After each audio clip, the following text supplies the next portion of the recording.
Corruption is a cancer that has eaten deep into the fabrics of our society. It is the reason why developmental efforts of government have not been largely successful. It is your duty to shun corruption and report any act of corruption you observe around you to the anti-graft agencies. It's another interesting edition of the program, The Eagle. My name is Aisha Gambari. Welcome and thank you for joining us. As part of the program today, Babatunde Fowler, Executive Chairman of the Federal Inland Revenue Service, FIRS, has lauded the Economic and Financial Crimes Commission, EFCC, for its role, particularly in the recovery of 28 billion naira from various tax defaulters across the country. Aisha Mohammed is also on the program with stories from our court update segment. Aisha, welcome on board. Thank you, Aisha, and to our teaming audience, thank you for keeping a date with us on another edition of The Eagle, coming to you from the stables of the Economic and Financial Crimes Commission, EFCC. On the court updates segment today, EFCC rearranged former governor of Katsina State, Ibrahim Shehu Shema, alongside 3 others before Justice Mai Kaita Bako of the Katsina State High Court on a 24-count amended charge. We'll begin the program with the visit of Babatunde Fowler, Executive Chairman of the Federal Inland Revenue Service, FIRS, to the Acting Chairman of the Economic and Financial Crimes Commission, EFCC, Ibrahim Magu. Fowler, during the visit, lauded the EFCC, particularly for its role in the recovery of 28 billion naira from various tax defaulters across the country. Rolake Odofin Jolayemi has more on this. Fowler gave the commendation when he led a delegation of the Federal Inland Revenue Service FIRS officials comprising the Joint Tax Team and top management members of the agency on a visit to the EFCC head office in Abuja. He said through the intervention of the EFCC, the agency has been experiencing high level of tax compliance and it's yielding positive results. Fowler, who expressed appreciation to the Commission for its timely intervention when tax defaulters are reported, said his agency is impressed with the level of results achieved so far, stating that the move has made other defaulters comply with the tax regime. The FIRS boss emphasized the need to strengthen the existing collaboration and synergy between the 2 agencies and assured that his organization would explore every other means backed by law to ensure that taxes are paid and not diverted. He urged Nigerians to imbibe the culture of paying their taxes, as this will make funds available for government to provide the infrastructure needed for the socio-economic well-being of the citizenry.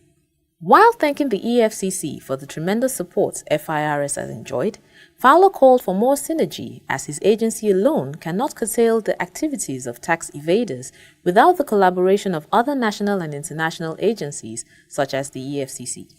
Receiving the visitors, Acting Chairman of the EFCC, Ibrahim Magu, assured that the Commission is ever ready to partner any agency, organization or individual in fighting corruption for the purpose of moving the nation forward.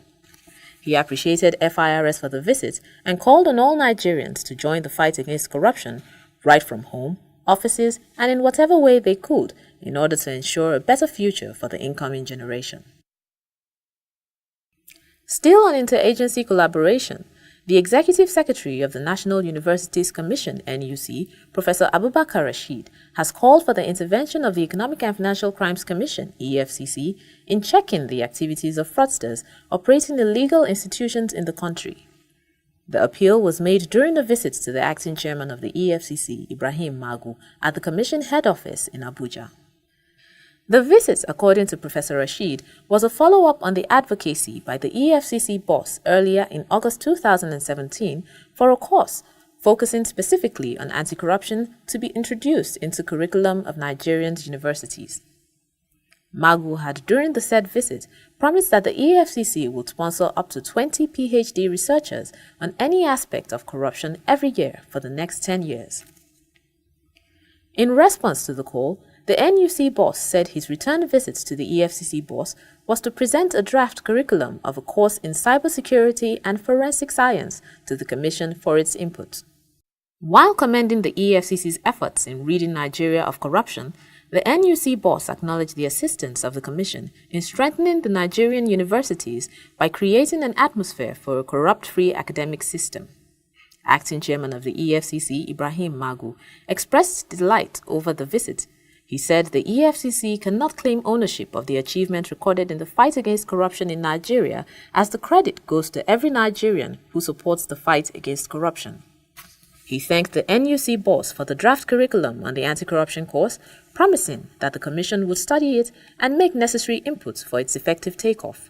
The EFCC boss also assured the NUC of the preparedness of the Commission to go after fraudsters operating illegal institutions in the country. Rolake Odofinjolaimi, reporting for the Eagle.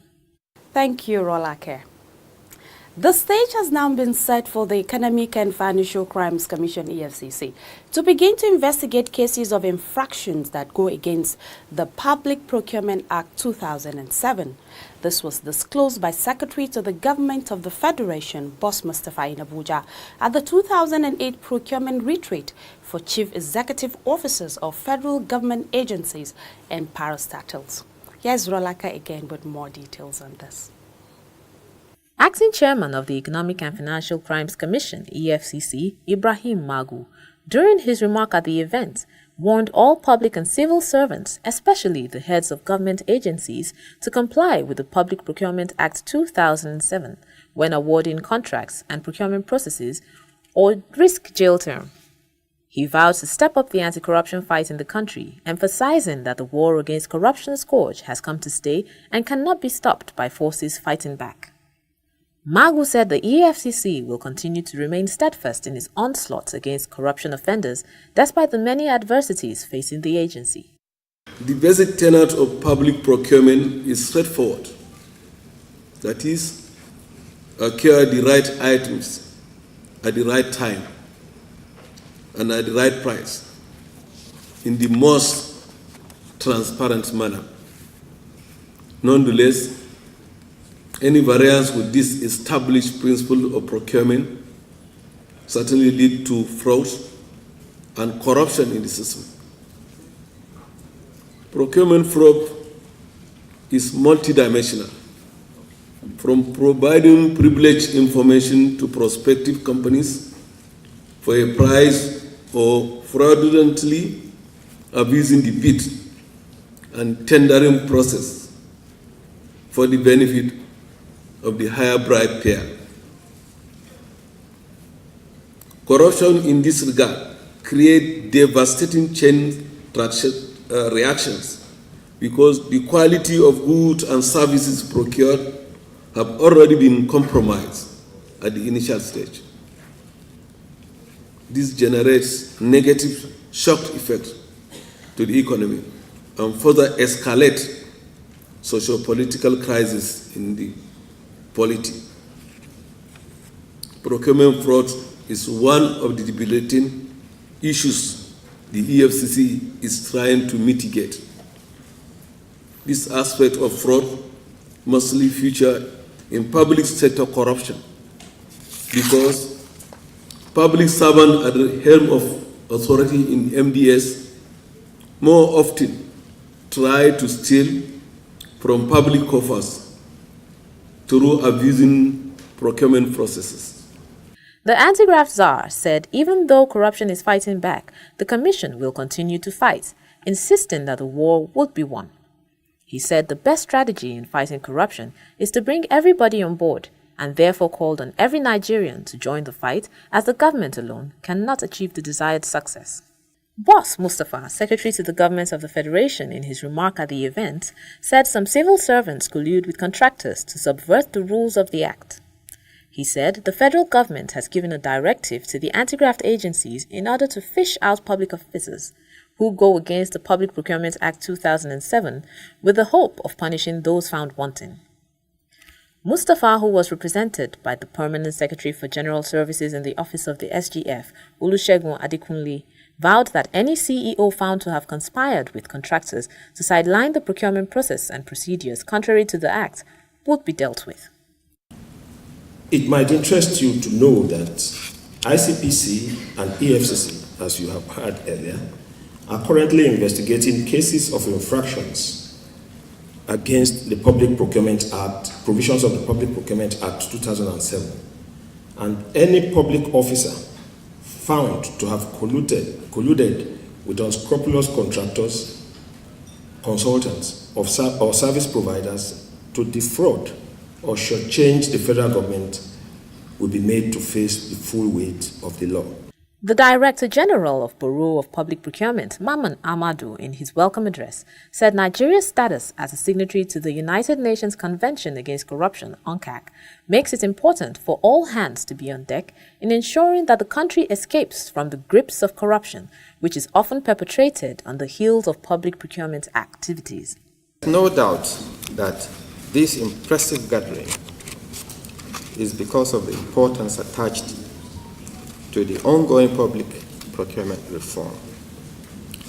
Let me mention here that it is a clear message that despite the challenge we face as a people, you have all demonstrated a high sense of concern for the good of our dear country. In her goodwill message, the head of service of the Federation, Mrs. Winifred Oyo-Ita, said a good procurement process is critical in the administration of governance, stressing that officers must stand firm and commit to play by the rules for a more efficient, transparent, and cost-effective contracting and execution of projects, urging them to be very thorough in applying the rules with a high sense of responsibility. Oyo-Ita, who was represented by the Permanent Secretary in the Office of the Head of Service, Ndubisi Osuji, said the retreat will serve as a launchpad for budget implementation and growth process which will rekindle public confidence in the procurement processes. It is gratifying to note that the CEOs from various federal parastatals and agencies have converged here for this laudable program. I align myself with this retreat, which main purpose is to increase the capacity of the CEOs who provide the leadership critical to enhancing the delivery of the national budget. It will afford you the opportunity to have a critical review of your performances in the management of the procurement system, which is the bedrock of the capital budget. The continuous process of strengthening the abilities of officers through capacity building, such as this retreat, will enable officers to professionalize the process of procurement that ensures transparency, efficiency, competition, integrity, and value for money to support national growth and development.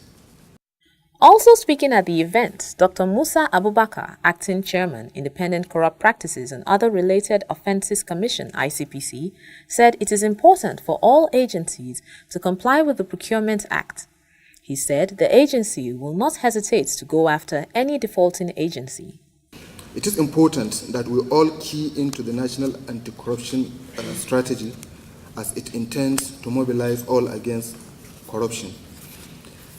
The abuse of procurement processes is commonplace in many MDAs and remains a recurring decimal in the petitions sent to our Commission.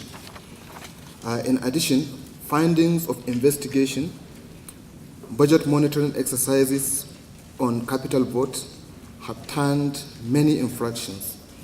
These infractions include, but not limited to, the following. 1.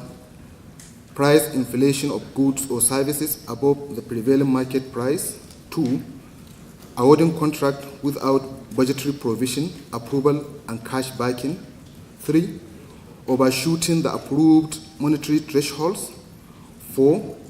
Transferring or spending funds allocated for a particular project or service on another project or service, popularly known as virement. 5.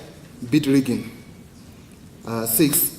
Procurement through direct labor not contemplated by the Procurement Act 2007. Similarly, in the exercise of our preventive mandate under Section 6B, C, and D of the ICPC Act, we undertake systems study and review of MDAs to determine the level of their compliance with the extant laws and regulations. Chairman House of Representatives Committee on Bureau of Public Procurement, BPP, Honorable Oluwole Oke, on his part, said the National Assembly is looking into the Public Procurement Act 2007 with the view of amending certain sections of the Act. We have also critically, evaluated the law, having been in operation for over 11 years, close to 11 years. We've seen loopholes. We've also seen judicial pronouncements on litigations. Most of the cases EFCC has taken and ICP have taken to courts to wage war, to curb corruption, in synergy with Mr. President, stem from disobedience of Procurement Act. And we've seen through judicial pronouncements that there is need to review Public Procurement Act, and the House and the Senate embarked on this exercise. I promoted this bill. The retreat was organized in line with ongoing reforms for the purpose of efficiency, transparency, accountability, and value for money in the entire process. Rola Keldorf in Jolaimi, reporting for the Eagle. Imagine a society where everything works. Durable road networks, stable electricity supply, portable water, well-equipped and functional healthcare facilities, quality education for all, affordable housing schemes, social security benefits, job creation, and a lot more that makes life comfortable to live. That is an ideal society. We can only achieve these if we all play our part. Say no to corruption to enjoy these benefits. Kill corruption to save Nigeria. This message is from the Economic and Financial Crimes Commission, EFCC. The program is The Eagle, coming to you from the stables of the Economic and Financial Crimes Commission, EFCC. Please don't forget to follow the EFCC via its social media platforms at Official EFCC. Next on the program is the Court Update segment as the EFCC arrests a suspected fraudster with fake $400,000 notes. Over now to Aisha Mohammed for more. Welcome to the Court Update segment. We begin with a story of a suspected fraudster, Samson Otuedun, who was arrested by the EFCC for alleged currency counterfeiting. The suspect, who was arrested at his residence in Abuja, was found in the possession of fake United States dollar bills to the tune of 400,000. Amina Kawa has details. The Economic and Financial Crimes Commission, EFCC, on Saturday, April 7, 2018, arrested the suspect at Masaka in Kari local government area of Nasarawa State for currency counterfeiting. Otuedun, who specialized in counterfeiting foreign currencies, was apprehended following an intelligence report on the activities of syndicate of fraudsters duping unsuspecting victims in Masaka area of the state. The commission, upon receipt of report, swung into action by putting the area under surveillance, an action that led to the eventual arrest of the suspect on Saturday. The sum of over 400,000 United States dollars were recovered from his apartment after a search by EFCC operatives. While being interrogated, Otuedun admitted that the fake dollars were given to him by other members of his syndicate based in Lagos. Otuedun, who confessed to the crime, also admitted that the syndicate used fake dollars for money doubling.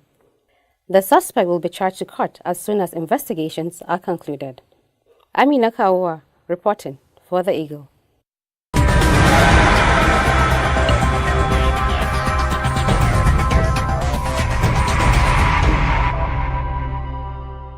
The Nigerian Navy, NNS Delta, has handed over 2 vessels allegedly involved in illegal oil bunkering to the Economic and Financial Crimes Commission, EFCC, for further investigation and possible prosecution.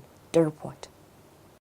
Speaking at the handing over ceremony in Warri, Captain Adeyemi F. Adewi stated that the vessels MV Sil Hausa and MV Sil Aisha were intercepted by men of NNS Delta at Alaja Community Jetting during a routine patrol. The vessels are allegedly loaded with petroleum products and suspected to be products of oil bunkering and were operating on Nigerian waters without proper documentation and authorization. Receiving the vessels on behalf of the Commission, Richard Ogberagha, a senior detective superintendent, said the Commission will do a painstaking investigation to ensure that the culprits were brought to book. The collaboration between the Nigerian Navy and the EFCC has been yielding tremendous results with the continuous apprehension and prosecution of all thieves across the Niger Delta. Amina Kawa reporting for The Eagle.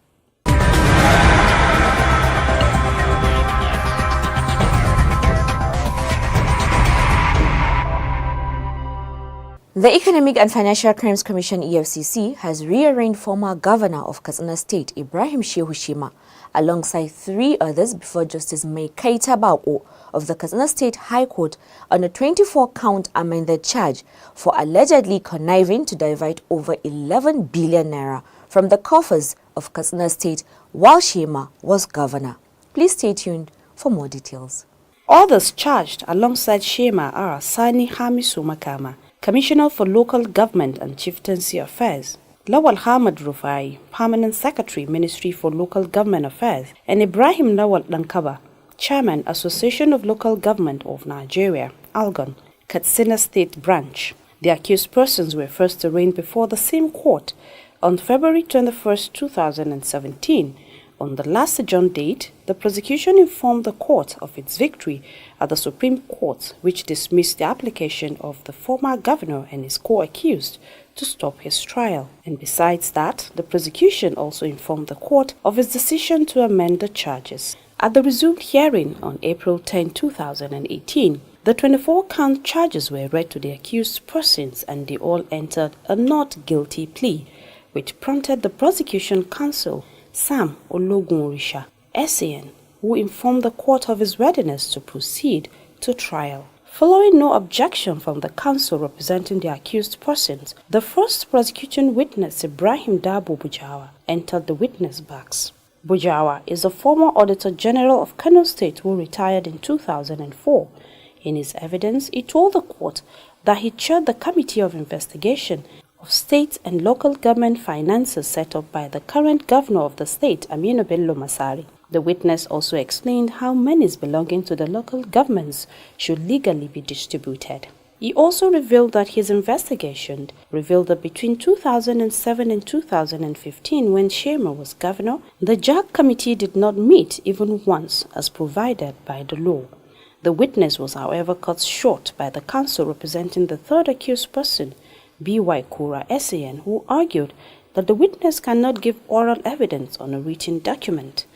He said since there's an investigation report already documented, such reports should be tendered before anyone who gives evidence about it. In view of the objection, the prosecution counsel asked the court for adjournment to enable him provide the report to the court. The case had been adjourned to 30th May 2018 for continuation of trial. And that is all we have for you from the Cut Updates segment this week. Please keep a date with us next week as we bring you fresh stories emerging from trials and prosecution of corruption offenders. My name is Aisha Muhammad. Please be part of the ongoing fight against corruption. Have a good evening and bye-bye. Thank you, Aisha. And with that, we wrap it up on this week's edition of the program, The Eagle. Please don't forget to send your feedback to us via The Eagle at efccnigeria.org or follow us on Twitter at official EFCC. Like our page on facebook.com/official EFCC. And to watch our programs and other activities, please log on to youtube.com/official EFCC. And of course, we're also on Instagram. My name is Aisha Gambari, hoping to see you next time. God bless Nigeria, and thank you for watching.